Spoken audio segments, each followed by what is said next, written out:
শুভ দুপুর বন্ধুরা। শুভ সপ্তমীর ভালোবাসা শুভেচ্ছা সব কিছু নিয়েই তোমাদের সঙ্গে আমি শেয়ার করছি।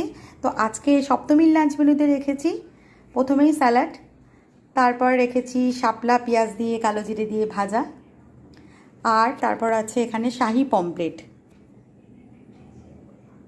কেমন হয়েছে আমাকে জানাবে। আর এখানে আছে ভোলা মাছ, ভোলা মাছের ঝাল, আর এখানে আছে চিকেন কষা। তো বন্ধুরা, এই ছিল আজকে সপ্তমীর লাঞ্চ মেনু, আর সঙ্গে আছে গরম গরম ভাত। তো বন্ধুরা, আজকে সপ্তমীর লাঞ্চ মেনু যদি তোমাদের ভালো লেগে থাকে তাহলে একটা লাইক দিয়ে দিও, শেয়ার করো, কমেন্টস করো। তো শুভ দুপুর বন্ধুরা, সবাই ভালো থেকো, সুস্থ থেকো, ভালো করে পুজো কাটাও, আনন্দ করো। তো শুভ দুপুর, তোমরা সবাই ভালো থেকো। তোমাদের সাথে আরও গল্প হবে, আমার আরও কথা হবে।